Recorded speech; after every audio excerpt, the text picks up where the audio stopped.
امام احمد بن حنبل رحمۃ اللہ علیہ فرماتی ہیں کہ ایک دفعہ مجھے سفر کے دوران عراق کے کسی گاؤں کے اندر رات ہو گئی۔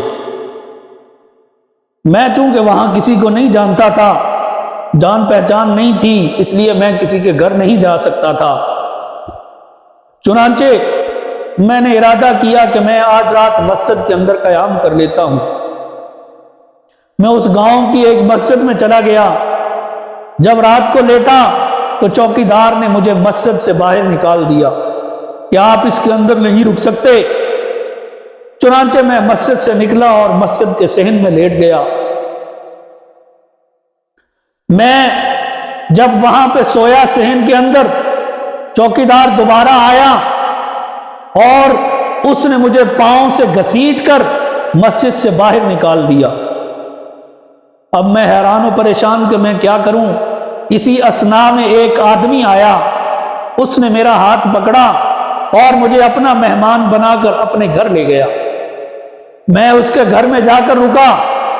اب میں اس آدمی کی حرکات و سکنات کو دیکھ رہا ہوں، اس کے چلنے پھرنے اٹھنے بیٹھنے کو دیکھ رہا ہوں۔ کیا دیکھتا ہوں کہ وہ آدمی اٹھتے بیٹھتے چلتے پھرتے استغفار پڑھ رہا ہے۔ استغفار کی کثرت ہے اس کی زبان پر۔ وہ کوئی لمحہ ایسا نہیں کہ اس کی زبان سے وہ نہ ہو۔ کوئی بات کرتا ہے، بات کرنے کے بعد پھر پڑھنا شروع کر دیتا ہے، چلتے ہوئے بھی پڑھ رہا ہے، بیٹھے ہوئے بھی پڑھ رہا ہے، اٹھتے ہوئے بھی پڑھ رہا ہے، اس کی زبان پہ استغفار ہی جاری ہے۔ میں نے اس آدمی کو بلایا اور اس کو بٹھا کر اپنے پاس اس سے پوچھا کہ تم اتنی استغفار پڑھتے ہو، اتنی زیادہ پڑھتے ہو، کیا اس کا تمہیں کوئی ثمر بھی ملا، کوئی فائدہ بھی ہوا اس کا؟ تو وہ کہنے لگا جی ہاں، کیوں نہیں، مجھے اس کا بہت فائدہ ہوا۔ میں نے پوچھا کہ کیا؟ تو وہ کہنے لگا کہ میں نے جو بھی اللہ سے مانگا، اللہ رب العزت نے مجھے وہ عطا کیا۔ میری ہر دعا قبول ہوئی سوائے ایک دعا کے۔ میں نے پوچھا وہ کون سی؟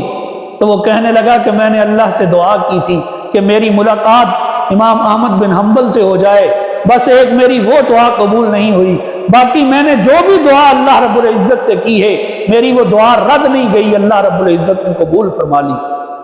تو میں نے اس سے کہا ارے اللہ کے بندے، او میرے پیارے بھائی، میں ہی احمد بن حنبل ہوں، مجھے پاؤں سے گھسیٹ کر تیرے پاس لایا گیا ہے۔